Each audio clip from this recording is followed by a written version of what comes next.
Welcome to the Create Unknown. I am Kevin Lieber. With me, as always, is Matthew Tabor. And today, we have the one and only Quackity. How's it going? How are you guys doing? We are doing great, and we're excited to have you because, Matt and I were talking earlier, we like to diagnose our guests a little bit because part of what we love to do about the Create Unknown is talk to different types of creators, talk about what it is that they do that's so successful. And with you, we kind of couldn't figure it out a little bit because I get that a lot. I don't know how to categorize you. One of the things that I came up with was that you're sort of like a modern day biker. You're like Easy Rider on the internet, traveling from community to community, sort of infiltrating it, leaving your mark, and then just on to the next town. Just riding off into the sunset. Into the next That's probably town. the most accurate description I've ever gotten for my channel. Because me personally, I haven't been able to figure it out myself. So I think that's really accurate the way you're putting it there. Yeah, we think about how, the systems that people employ and the plans that they have, and sometimes they don't have one, but one develops, de facto over time, whatever it is. And there's always something to pull from that. We can look at it and figure out what's going on here, right? And we were talking about you, and we have, for months, and it's like, what is going on here? What is a Quackity? Right. Other than extremely funny. What you do is so funny. And when I came across, I think it was your Twitter first that I saw. And instantly I was like, this is one of my favorite Twitter accounts, if not my favorite Twitter account, because it's just constantly surprising and weird. And what do you think about when you're doing these tweets and when you're doing your videos? Oh, man. You see, I think the way I like to see my videos and the way I create videos myself is I like to take it one step further. The only reason there's not a certain style to my content is because I never like to conform myself with one certain path, And I think it's very noticeable with my content. I don't make the same thing over and over. Yep. And to a certain extent, that's also not very beneficial for me because the way YouTube works is when you get a fan base and when you start getting fans and when you start getting, people looking at your content, for any normal viewer, what they expect is a certain type of video because, everyone likes watching one certain type of content when they go to a certain YouTube channel. If I go to, you know what I mean. A certain type of content. Right, the consistency. Yeah. Right. People like that. People like the consistency what the creators are following. Me personally, I've never followed that consistency because I get bored way too quickly. I can't. You see, a great example I like to bring up sometimes is back in October, I was making kind of reaction videos to TikTok content. And I did that 3 times, and I could have been doing it for a lot longer. But after the 3rd time, I was like, I can't keep doing this. I cannot bring myself to make one more of these videos. So, I'm constantly changing it up. I like to try different things always. And I think that's what has kept me, liking this job for as long as it has, because I've been doing this for I think 6 years now, almost 6 years. So it's been quite a while, and it's been a lot of changes within my channel. But I think I'm fortunate enough to have a community or a following that kind of, enjoys this kind of secrecy to the content I create. Yeah, they don't know what to expect, do Right. they? That's what I was going to say. Right. The element of surprise is why it's compelling. Mm-hmm. But what you've built with the community that you've built, the common thing here is that people like you. The content, the specific flavor of content is going to change, and whatever it is, it almost doesn't seem to matter that much to them because it's yours. They're there to see you, whether it's a TikTok thing, whether it's a raid you've put together, whether it's just some crazy tweet. At the base of it, it's the guy they really like. Yeah, but I wonder, you come up with so many funny formats and then sort of abandon them so quickly. Do people then kind of pick up that ball? And then, because I imagine that someone could say, you know, Quackity did this really funny thing with reacting to TikTok videos. I could make a whole channel of that and probably be really successful. Have you seen people do that before with your stuff? You know, I haven't taken a close look at that. Now that you mention it, I don't think I've ever, you know, gone or I haven't really seeked out to see if people, you know, take these ideas. Because at the end of the day, you know, even though I do take, you know, content a little bit further, I don't see an exact replica. Probably because I put a lot more thought into my content than, you know, maybe from a business standpoint I should. But I put a lot of thought into my content, and I think there's, you know, it's not to toot my own horn or anything, but I think there's just a level of unique aspects I put into my videos that at the end of the day could make them irreplaceable. You know, I think that's you know, not the proper term, but the one I know right now. I think it's like irreplaceable, you know? For example, with my recent series, Discord's Got Talent, I spend days, complete days, just putting so much editing into those videos. And whereas it's not impossible for someone to try and do that kind of editing, it is kind of very unique to me. And I like doing that. I like to set a whole style for myself, you know? Yeah, I noticed that with the burning in the captions, where you'll just throw in captions for absolutely no reason. Like there won't be captions, and then all of a sudden there are words on the screen, completely unmotivated. And I had never seen, I mean, did you see somebody else do that and say, hey, I think that's really funny? Or was that just an emergent thing from your brain where you're like, I'm bored now, let me just write what I said here on the screen for some reason? So that something's happening. I like putting small details like that in my content. You know, it's like most people don't notice those kinds of details, those kinds of things. But when you get a comment, for instance, like you just did right now, where someone mentions it, it just becomes so worth it. You know, it's like I like adding those little bit of details because at the end of the day, in the grand scheme of things, it ends up being something I personally really enjoy making.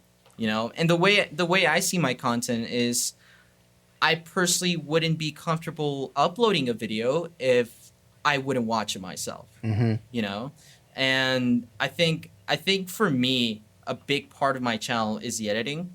So it's like I don't get people to edit my videos for me. I kind of just do it myself because I guess it's what gives it the special touch to the things I create. I feel like you could develop like a perfect plan for a video, a full script of every little detail and piece of how it's going to go, get somebody to edit it at your direction, whatever it is, and they wouldn't be able to do it. They would not be able to execute it the way you do. It would not be the same thing. It wouldn't be as funny, just all those little quirks that make your stuff yours. Nobody would be able to replicate that. So even if they looked at a format or an idea and like, yeah, I'll do these TikTok videos, okay, in spirit, it's going to be in the same realm of content, right?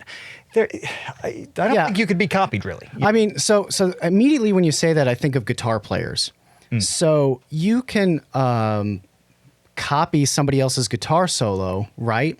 And you can know exactly how to play it, but somehow it doesn't sound the same. That soul is missing from it. Like I think of Dimebag Darrell from Pantera.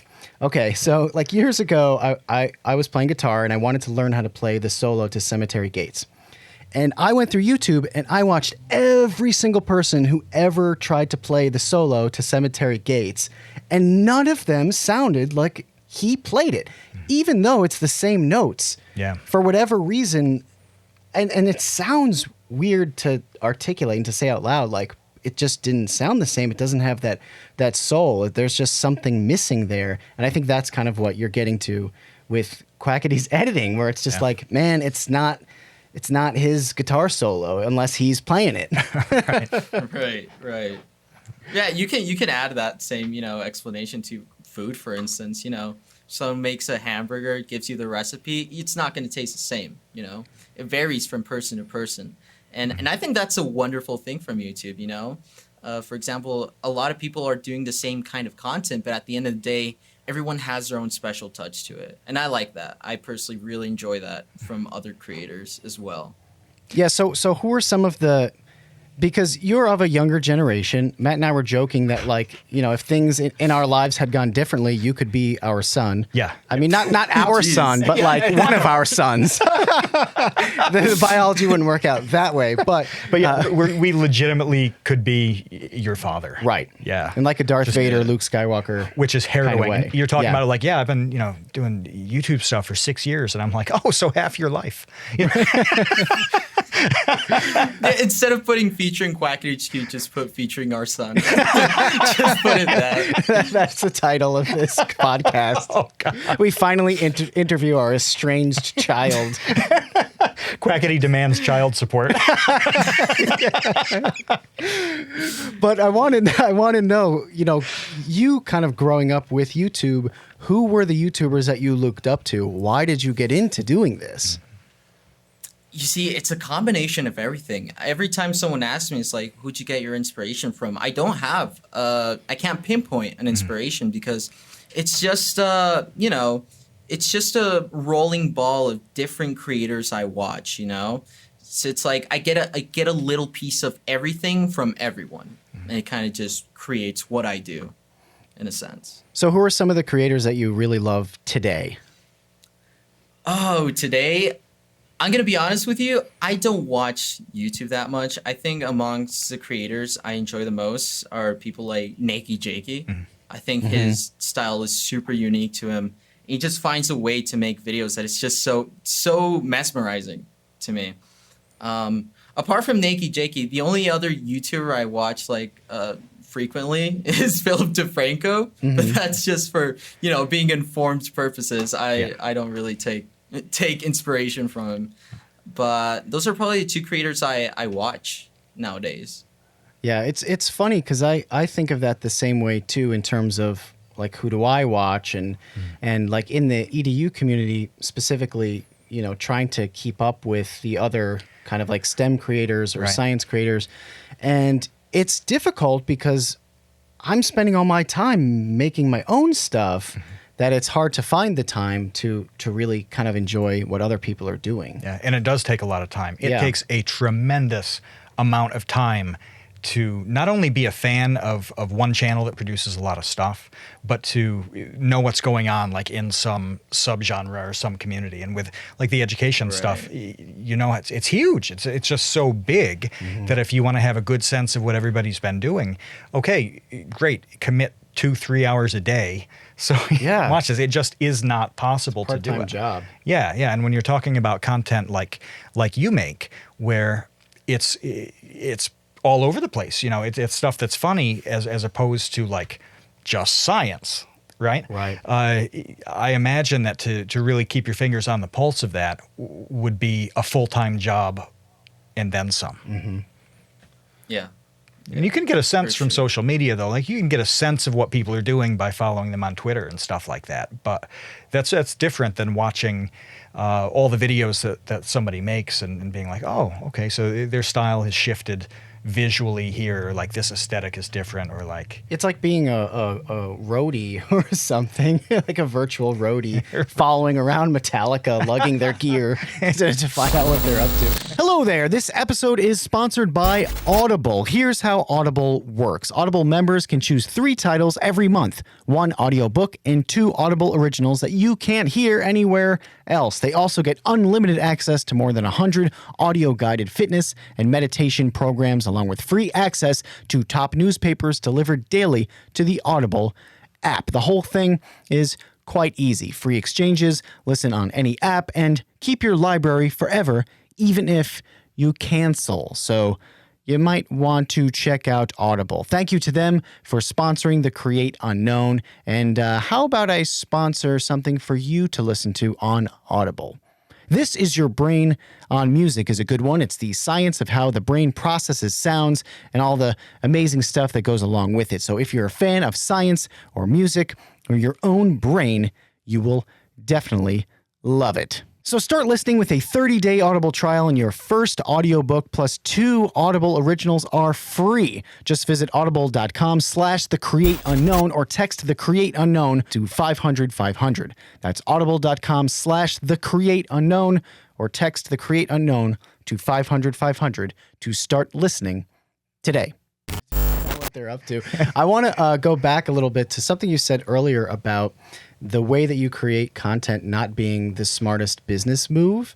And what did you mean by that? Do you mean like you spend too much time on one video as opposed to just kind of like cranking stuff out in order to rack up views and AdSense?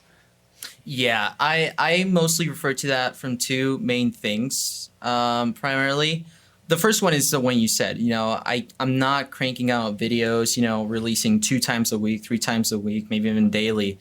From a business standpoint, yeah, that's unfortunately the way YouTube works is you have to be uploading constantly to, 1, make money, and 2, to grow. Because if you're just releasing videos like once a month, unless you're super, super lucky, you're not really going to see many results. And the second thing I was referring to is, considering my style is all over the place. From a business standpoint, from my following standpoint, people don't click on my videos every single time. In comparison to other creators, whereas if they had a certain style, people would click every time because they know what to expect. Yeah. With my videos, I'm assuming a lot of people don't see it that way. They're like, okay, I saw this video of Quackity's, but I don't even know if the next one is going to be interesting. So if it doesn't have an interesting title or if it doesn't have an interesting thumbnail, I'm just not going to click it because, 1, I don't know what to expect. And it's probably not going to be like the last video I watched. So that can be counterproductive for me. Even though I enjoy making those videos differently, like I said, from a business standpoint, it might just not work out. Yeah, it's like if you were a musician, for example, and every night you played a different type of music, like who would go see you? Yeah, right.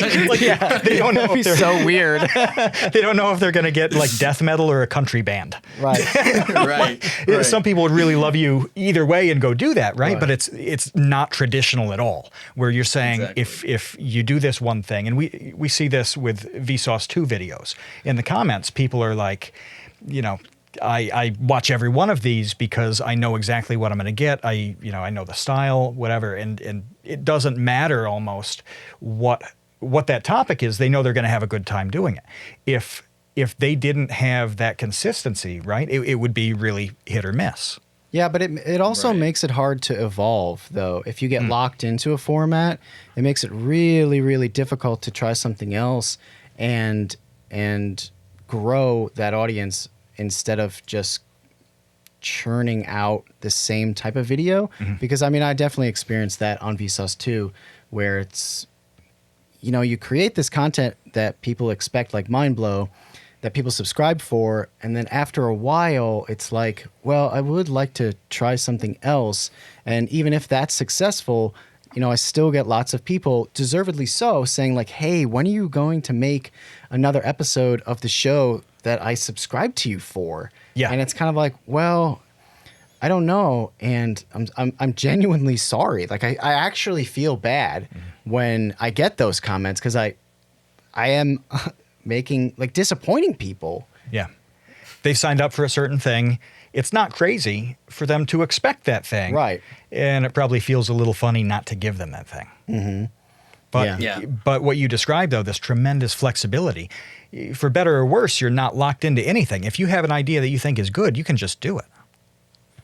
Oh, exactly. The way I see it is, I don't know, the way I do my content, I see it sort of like a long-term investment, When channels are stuck doing one certain type of video, they're stuck on that style for a solid period of time. And during that solid period, they grow tremendously. But there comes a time where the viewer is like, what's next? It's like I've seen hundreds of these videos, but I want to see something else. And that's when they start leaving your channel. And I like the way I see my content is I think I've been on YouTube for so long specifically because I'm constantly changing it up. And the way I see it, like I said, is like a long-term thing. I don't grow super tremendously quick, but they're steady grow constantly, and I like that. But how did you arrive at that conclusion? Because look, a lot of people will arrive at that conclusion too late when they've already burned out an audience on this format that they, grew to become very, very stale. And then they're like, oh, oops, I forgot to evolve with the platform and evolve as a creator. Like, how did you figure that out without hitting that wall? Oh my God. So that's a great question. I figured that out around probably 2016. That was like around the Leafy days. In 2016, my content revolved around making skit videos, like just kind of like what I do in Discord's Got Talent with the skits and all. Skits videos like those, but with text to speech. Like, I wasn't using my real voice. I wasn't doing anything of that. I was just using text to speech. And there came a point where I was tired of it. People weren't really watching anymore. And I said, you know what? I'm going to start integrating my real voice. I'm going to start integrating, aspects of my personality into my videos, because text to speech just doesn't cut it.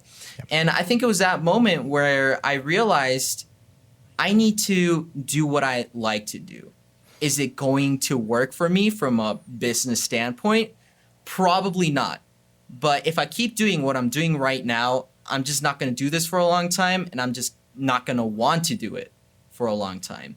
And I think that's the moment where I realized is I'm going to enjoy what I like doing. It's not going to work every single time, but I'm going to give it a shot. And just moving from text to speech videos to real life voice kind of personality videos is when I realized, hey, I have to switch it up. Otherwise, I'm not going to want to do this. I think that's how I arrived to that conclusion. So you've talked about kind of the process on not really planning, right? Just being able to take whatever it is, and you're not going to burn out creatively when you don't even know what your content's going to be like 6 months from now, right? So that's awesome. But I want to go with a really specific example here, because I want to know your thought process on how you decided to make this video about the Furry Discord server. Okay, because I want to take a specific point in this whole timeline, and that was really popular, right? 3-4 million views or something on that, right? I think 5. 5? I think. Yeah, I think it got to 5. It's at 5 million views, which is a lot of views. It's insane. Yeah. So clearly, a lot of people like this, right? But how did that idea come to be? Like, how does this happen? And also, just so the audience who hasn't seen the video gets familiar with it, if you could just walk people who haven't seen the video through what it is, that would be helpful too. All right, I'm gonna try my best. Basically, I think it's called Awful Furry Discord servers. Yep. So it kind of gives you kind of an idea of what it is. Basically, I go on servers, furry community servers. And I began looking for, people from the furry community to I was, a lot of people think this is a joke, but I was genuinely interested. I've never been involved in the furry community at all. So I was intrigued to know what these people were like. And I kind of got derailed in that objective, and I kind of just started probably parroting them, to my own expense though. Because I wasn't gonna go in there and be like, oh, what you do is weird or whatever. No, that's just not the way I wanted to do it. So I kind of started parroting them and just kind of making a fool out of myself, pretending to be one of them. So that's basically what the video is. It's a wild ride, honestly. The process I went through when making that video. When I first made that video, I went into 2 types of servers, not just one. It was furry servers and online dating servers. Okay. And it seems on Discord, online dating servers are not allowed. They'll get completely nuked off the platform. Let's see, I didn't realize that was even a thing. No. I didn't know about that. Yeah. Yeah, no, and Discord's actually gotten in a lot of trouble because of that, but that's another topic. So I went looking for these 2 kinds of servers, online dating servers and furry Discord servers. Online dating servers, just, they're people looking to date each other. So there's not much I could get from that. Furry Discord servers was a different story because I went in the servers and I went on voice chats asking people like, hey, who wants to role play with me? So I started doing all these different stupid things like, hey, you want to owo? You want to so kind of to like infiltrate their community, but I don't think I was doing quite a good job because they all kind of caught on. Well, the first, from 2 people, one of them caught on. He added me into a voice call with his other friends, and they all just kind of started laughing at me in a group. It's like, what's this guy doing, The second one took it more seriously, which is where I got, the other bit of content. But all of the jokes, they were kind of at my expense, and I think that was the coolest part. It was the title kind of states otherwise, but when you actually get into the video, it's no one's getting harmed in any way, and it's kind of just a joke, funny video. Now the process, I don't know if you asked like the process of doing the video or editing it. Oh, either way. I mean, I was fascinated by the idea of you having the idea to do this in the first place, and then taking that spin on it that you just explained, which it was really cool that you come in. You don't do any actual harm. Like you weren't rude to them. You were like a kind of goofy, fun copy, parody of what they do, and then all of a sudden you're like the punchline to the joke. Right, like, they're making fun of you and laughing at you, and you become the fool. It's just what's so funny about it. Genius in it. Right. Like, this is masterful. It's ironic too because that video got me in trouble with the Discord staff team. Yeah, that turned into its own saga, didn't it? Yeah, it did, and it just turned into a whole series of events that I would have never imagined. I mean, would you guys want me to jump into that? Yeah. I don't know. Yeah, absolutely. You guys want?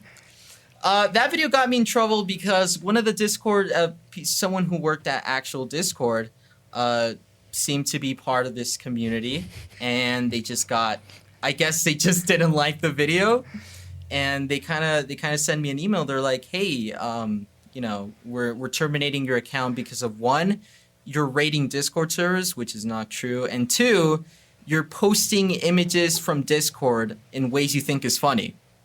Like those were almost the exact words they used. And I was like, what? I remember from the screenshot you put up on the video, that is really what it said. And I saw that, I'm like, number 1, what does this even mean? And number 2, if it's what I think it means, who cares? Like you show a screenshot of a chat. Why is this a thing? Why is that a problem? It was a mistake. It was a mistake from their part because first off, when you get those emails, you don't usually get an explanation. But this certain staff member just kind of went out of their way to just tell me what they felt about my content. So, it was just ridiculous because obviously my video did no harm to anyone. Right. It didn't paint their community in a bad way. It painted me as kind of like, the punchline of the joke, like you said. Yeah. So it was really ridiculous the reason this happened. And clearly just a bias from the moderator because they were part of this community. So you angered a furry at Discord. Well, it's funny to think that having fun on a platform is against their terms of service. It's like, excuse me, this is no fun allowed here. You are banned for having a good time. Yeah, and you did get banned, didn't you? I did. Yeah. I did, and I never got unbanned. And the problem is, it's like, it wasn't just that. It wasn't just, me getting banned. The whole platform kind of just implemented a bunch of rules where literally it was almost like no fun allowed. There's this thing on Discord called partner servers. And partner servers, get different kinds of perks from Discord directly. I was a partner. Okay. So, I had a partner server. So after this whole fiasco went through, Discord, I think it was like a week ago, added a whole new guideline, like a whole new list of guidelines for partners, something they never had before. You changed Discord. Yeah. I didn't even expect it. I was me personally, I'm going to be honest. My objective with that whole video and that whole stuff like about Discord was to genuinely get a better version of the staff team, because Discord has amazing engineers. It has amazing people working for it. But the trust and safety team just doesn't cut it. It's not up to par with the other people it's employing. So So my main objective with this video was, hey, you know what? Just take a look at what kind of people you're hiring for your community-based team. Right. You know? And I don't know if it was counterproductive. I don't know if there was an actual review of their team. But what ended up happening is they got a lot more strict, and they, like I said, they added a whole guideline, a whole new, section of guidelines for partners where they can just get away with banning you and justifying it within their guidelines. When a particular rule was that something they didn't have before was that Discord could ban you based on your conduct on other social media. So even if you're not breaking the rules on Discord, you can get in trouble. That's been the justification for deplatforming people in a lot of different places, right? Yeah. Where that's been an issue. Like, hey, you behave badly over here. Right. We don't want any part of you, even though none of this happened on our platform. I didn't know that Discord had gone in that direction as well. I guess it does make it really easy to just shut down somebody who, for whatever reason, they're not into. It gives them carte blanche to just ban anyone really at their own judgment. Yeah. Yeah, and I think that's a big mistake because within my Discord video, I did say one thing, and I said when I try to look for other trust and safety team members on Twitter, turns out they were just like a copy and paste. They were from the same community, and I'm assuming they had the same kind of views as their coworkers. And it's a problem when Discord implements guidelines like these because you're putting the decision making in charge. You're putting the people in charge of the decision making. Let me try and word this properly. So the people you're putting in charge of what happens to the community, they're in an echo chamber. They don't know how to challenge their own views, and they don't know how to say, okay, is this right or is this my point of view? And that's a huge issue, especially with Discord becoming, huge platform. In fact, I don't know why you guys are still using Skype, but because we're 30-year-old boomers with our sipping monsters and mowing the lawn. Yeah, you're lucky that we didn't video chat you on AOL Instant Messenger. Yeah, exactly. The only reason we have question marks over our monsters is that we want to entice some sort of beverage brand to sponsor our drinks. Boomers get sponsors, I can tell you that. Yeah, he pulls it up and it's actually like an Ensure vitamin supplement we need to take to prevent osteoporosis. I feel like this is lewd though. I'm undressing the monster. Ooh. Maybe that's the title of this podcast, Undressing the Monster. Oh. That doesn't sound like what I was describing at all. Jeez. Okay. That's a different podcast. Hey, this episode is actually sponsored by Skillshare. Yeah, and we're talking with Quackity, who is a really unique case because Quackity doesn't do the same thing month after month after month. And he explains how 3 months from now, he might be doing completely different content. What do you, Kevin, as a creator, what do you do when you need to know new things as your content evolves? You must have hit a few of those points, right? Yeah, definitely over the years. I can think of explicitly with editing, you start editing one type of video where it's maybe a lot of graphics and images, and you're just making what's ostensibly like a slideshow. And then, where I'm at with Vsauce 2 now, it's all production heavy where I had to figure out how to shoot something overhead, and that was a lot more complicated. And sometimes, you can feel really all alone with your ideas when you don't know who to talk to or who's done it before that could just lend you some advice. Yeah, and picking up the skills that you need to execute whatever type of content, like you mentioned, going into illustration, animation. 6 months down the road, Quackity might be doing something completely different. And I was looking at Skillshare and the different courses. Whatever you need to do, whatever you can dream up for what that content is going to look like 3 months from now, you can pretty much get a crash course on how to do it. And I was looking through simple things like styles. There's one on retro futuristic illustration. Well, if styles went in that direction, you could do this course, which is something like about an hour, and be able to build something that fit and that was unique. Same with the character illustration, drawing faces and stuff like that. Whatever direction Quackity goes in or anybody else goes in, they can do one of these little crash courses and get up to speed and execute their vision, even if it's wildly different from what they're doing right now. Yeah, and that's why we love Skillshare. We love working with Skillshare on the Create Unknown because it's such a natural alignment. We're obsessed with learning and we're obsessed with gaining new skills and talking to people and picking their brains. So if you're into that too, we got you 2 months for free. You just have to go to Skillshare.com/createunknown, and that's 2 months of free knowledge at Skillshare.com/createunknown. Make sure you use that last part so they know that we sent you. What are we talking about? Discord.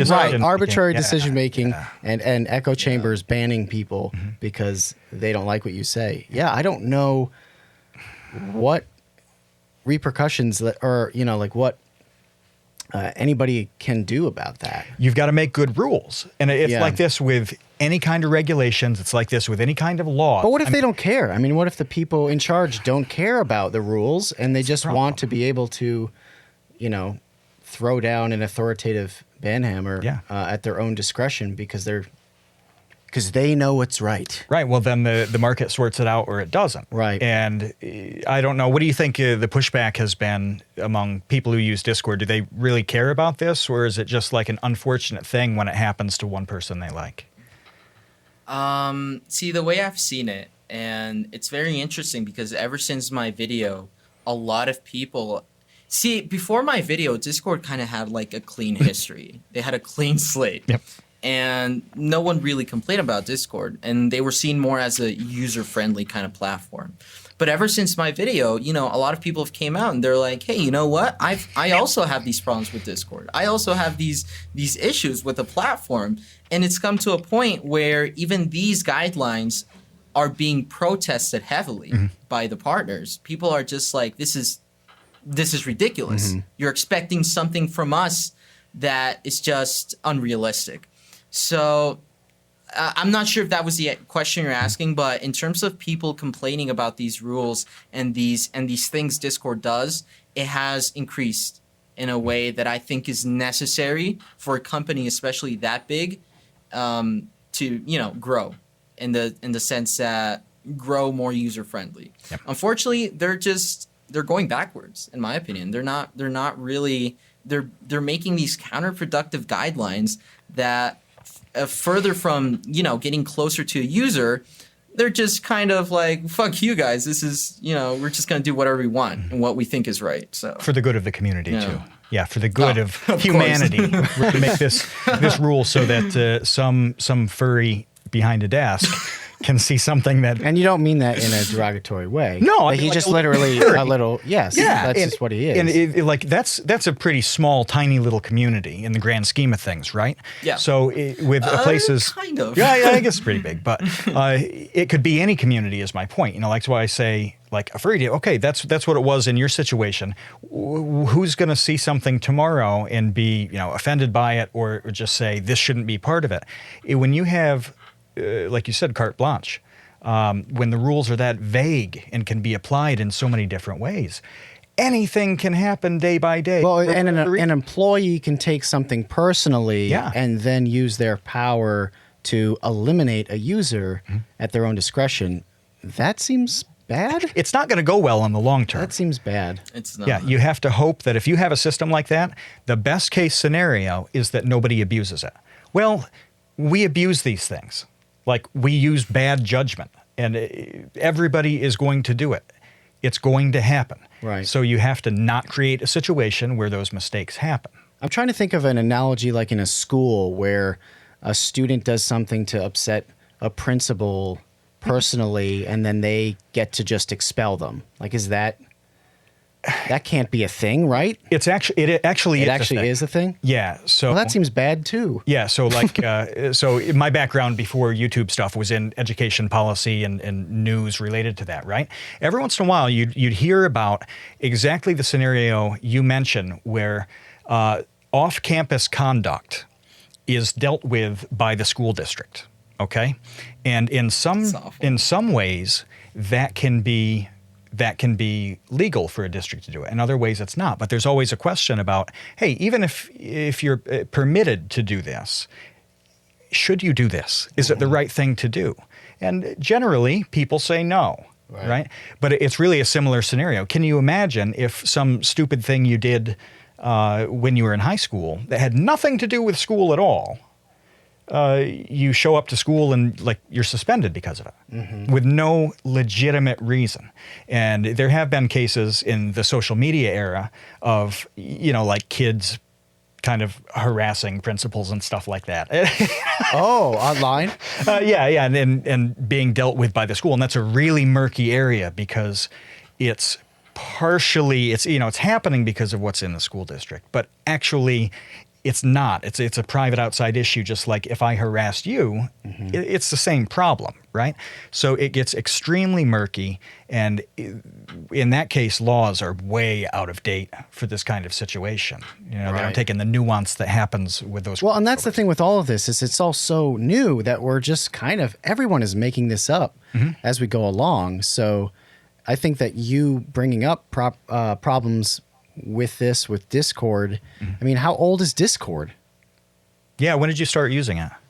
I started using it maybe a year and a half ago. Okay. Like it's relatively very new. Brand new. Yeah. So it doesn't get a lot newer than that. A year and a half ago. To be that massive. Yeah. And being just a few years old. And we've talked about kind of the evolution of YouTube with a lot of different people. Like this is a process that has taken 10, 12 years.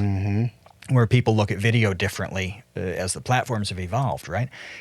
Before YouTube was a huge thing, a whole lot happened. Discord is a staple in a lot of communities now. And that's happened in a really short period of time. Yeah. It's crazy. Yeah, so it's like me personally, the way I saw it is I'm invested, to a sentimental standpoint. I kind of invested into seeing Discord grow into a good thing because I use it, my friends use it, a lot of people I know use it. So just like when something like this happens, you're like, wait, Discord is relatively new. What better than if they fix it now, than to it later happen in a bigger scale. Like I said, though, unfortunately, they're not doing much for this. They're just kind of implementing rules and guidelines that protect them. And it'd be like that, I guess. So you're out of the partner program at this point with Yep. Discord. That's said and that's done, huh? That's over with, yeah. And it's like I've actually kind of considered reapplying because to a certain extent I've kind of with my content, I'm not like on the bad side of Discord. Right. I'm doing fun things on Discord, and personally, I think I'm bringing also as well like a lot of traffic to their application or to their software. So, at some point maybe I'll reapply. You just waltz in with like a fake mustache and like a fake nose, and your name is just forget about your name it. is Schmackity, and you're like. Hopefully they just kind of forget about the whole thing. They're like, yeah, we'll bring you in. Here's a brand new person. I wanted to ask you about your everyday life, okay? Because in your videos, I don't think I've ever watched anyone find things funnier than you. Like, you laugh hysterically at some stuff that I don't think is funny, but I then laugh because you think is so funny. Like, I'm thinking of a video where you were doing some sort of character creator and you were like messing with the slider and you made a character like really skinny. And you just started hysterically laughing at like how skinny this character was. And I'm like, that's not even funny. But you are like dying laughing. And then you like superimposed like a picture of a stick over it to be like, this character is as skinny as a stick. I don't know why you talk like an old man in my head. That makes no sense at all. But are you like do you go to grocery shopping and just start laughing at Lunchables? Like what happens? See, I think it all comes, from my family personally.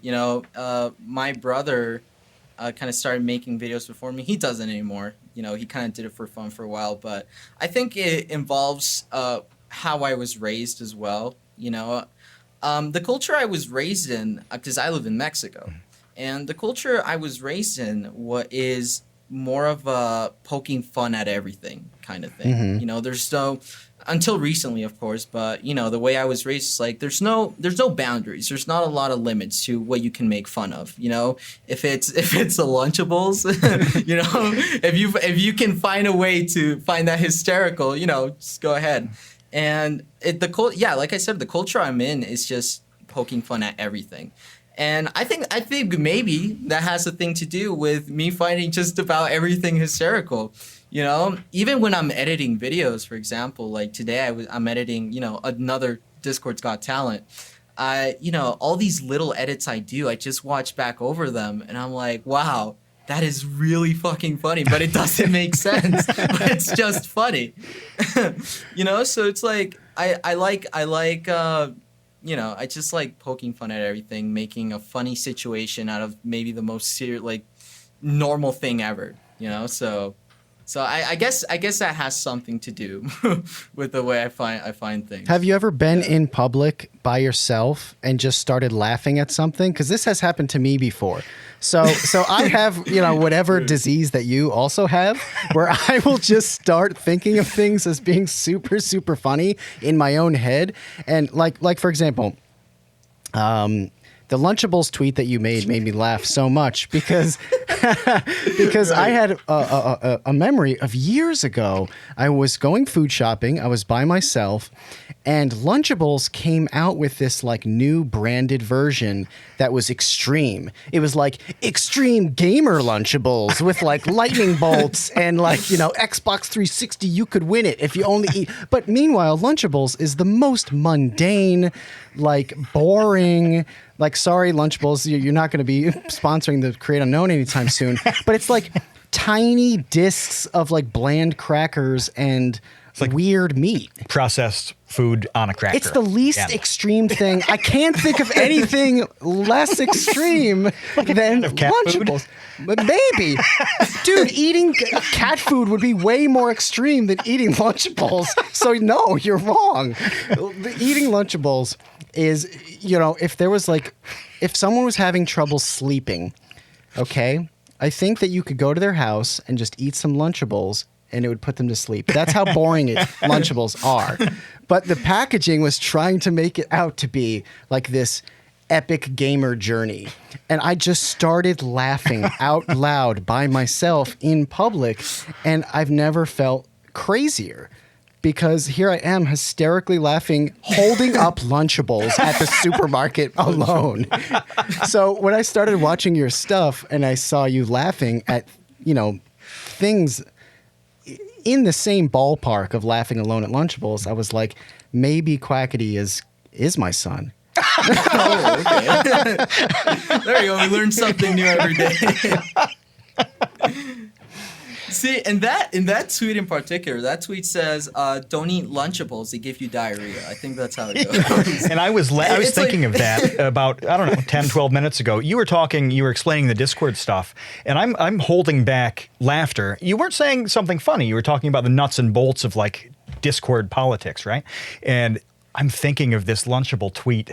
Are you tweeting Lunchables give you diarrhea or something? And I'm suppressing the laughter on this, thinking, how do I even bring that up? So I'm so glad that you guys got to the processed meat of this whole thing. See, it's going back to the same thing. I love, just kind of mixing funny stuff with, normal everyday shit, So it's the process. I remember that making that tweet specifically, the process behind making that tweet is just a mixture of things. That day prior in the morning, I ate something. I don't remember what I ate, but I just got a super bad stomach ache. I think I actually did have diarrhea. And so I was just scrolling through Facebook and I see a picture of Lunchables. I'm like, shit, if I ate Lunchables, would it give me diarrhea? And I'm like, fuck it, I'm just going to tweet out, don't eat Lunchables, it gives you diarrhea. It's stuff like that, you know. It's a combination of different things that actually happen throughout my day that, you know, causes me to tweet things. Like my tweets, probably like 90% of them are based on things that happened to me that day. So, but the funniest part to me about the Lunchables tweet was that there was a follow-up tweet that was essentially like, yes, I did get diarrhea. It must have been the Lunchables. It was like... There you go. And it's like, yeah, probably at that follow-up, my stomachache got worse. So like, let me go follow-up to that tweet. So it's funny how your real life gets filtered through your funny brain and then ends up into your content. Yeah, into these tweets, into these videos that are just wholly unique as far as I'm concerned. Yeah. And how did that, if things are coming from every day, right, and you're putting them together, how did the Grandma Bertha persona evolve out of this? The Grandma Bertha thing was so kind of last minute because prior to Grandma Bertha, I got 2 Twitter accounts suspended. The first one was the one I have now, which I recovered, thankfully.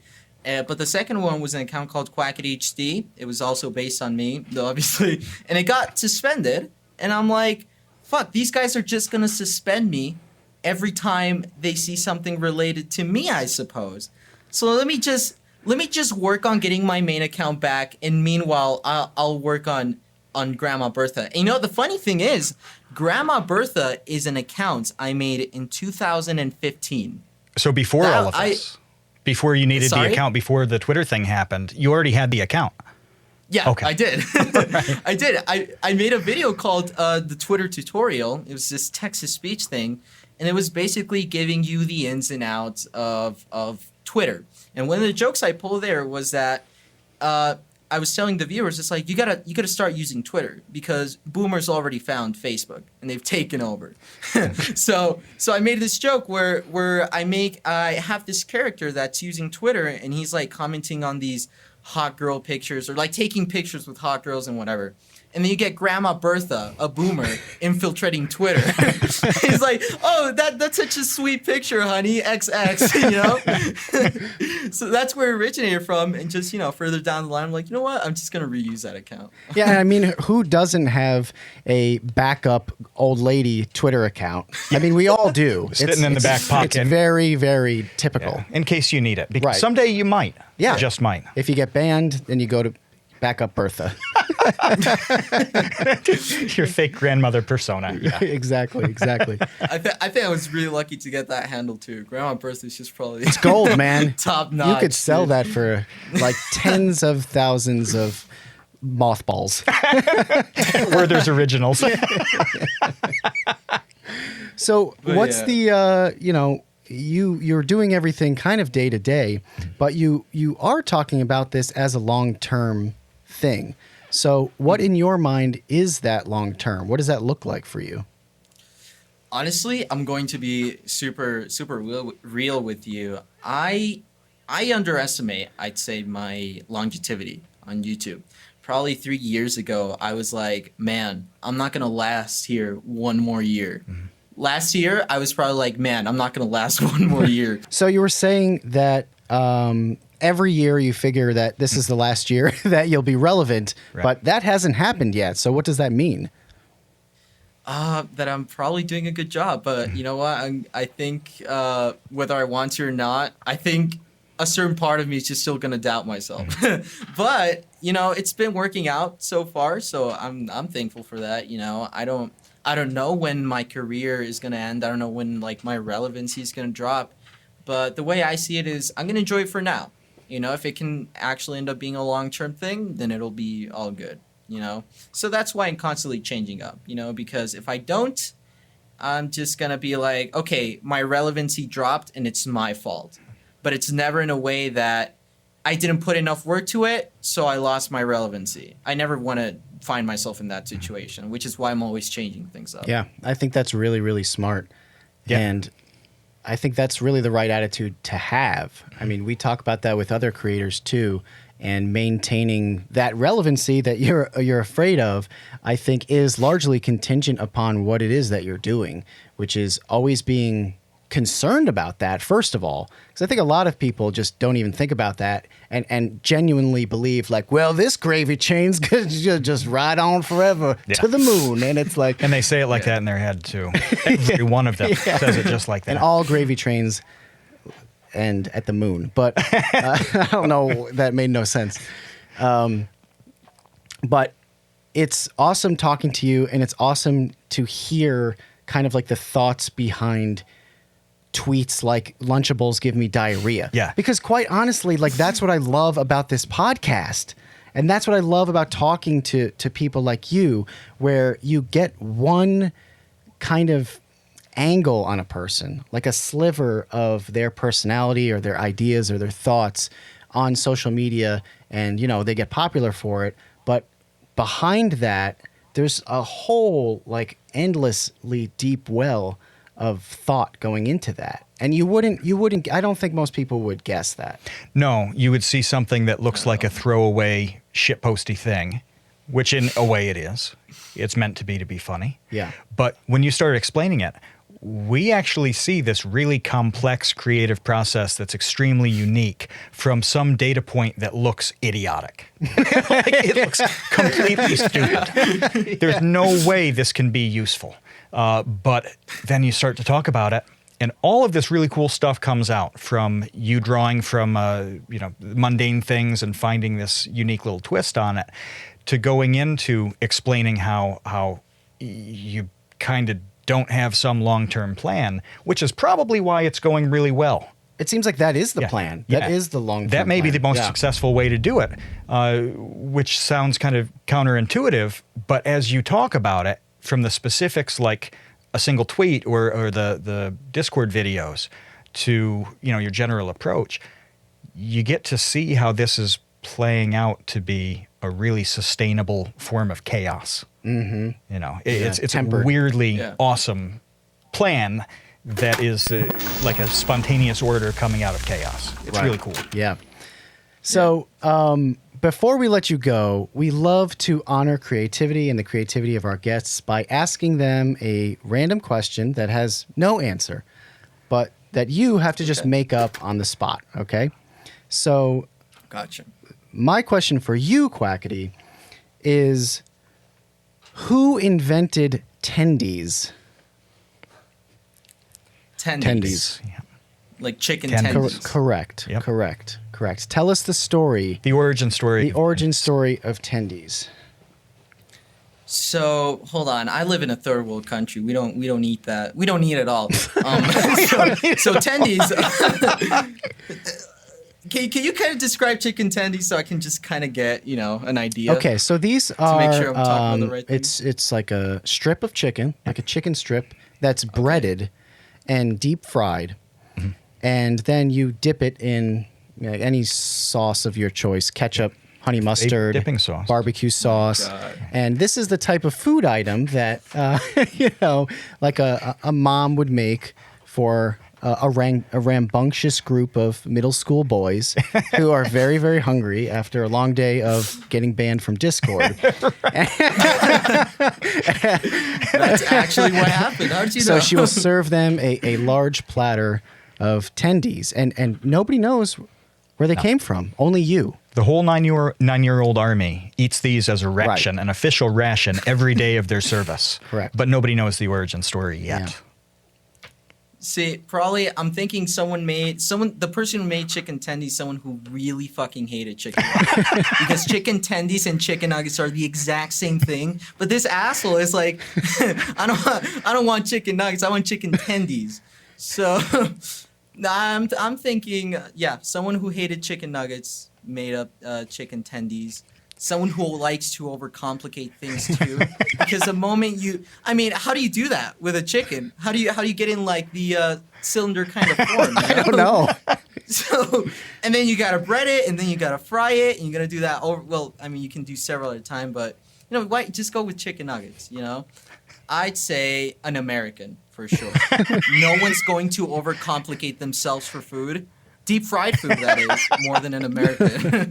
I love the hatred for the nugget too, because it's somebody Right. looking at this just being like, my God, I hate this thing. But Boiling. it would be amazing if it was long. The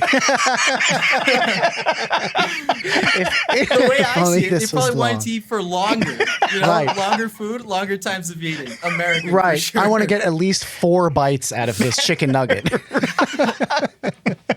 All right, listen, Quackity, thank you so much for joining us. This has been Thank you an for having absolute me. delight. I don't know who says something has been an absolute delight, other than The big band music Boomers. playing in the background as I you, know. yeah. It's way past your bedtime. it is. I'm so tired, and I I need to take my Ambien. But thanks again, Quackity, and you are about to exit the Create Unknown.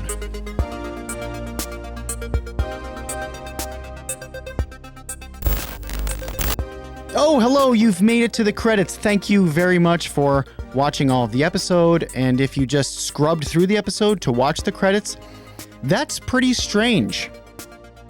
This episode was brought to you by Rode microphones. This right here is a Rode microphone. If you want to get the equipment that we use, then you need to go to Rode.com. That's RODE.com.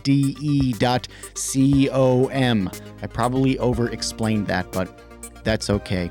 The Create Unknown is produced by Triangle Content, and it's made by all of the wonderful people that you read about over here, if that's where we're going to put words. If not, then look at how my arm works. Pretty cool, isn't it? You can find Matt, Tabor, and I over at Vsauce2. Be sure to like and subscribe and ring the bell like Quasimodo, ring like the notification bell. That way you know exactly the moment when we update this channel and upload a new video. That's mostly what I meant to say. You can take us on the road with you, or like to the gym or something, by just subscribing to us on different podcasts applications.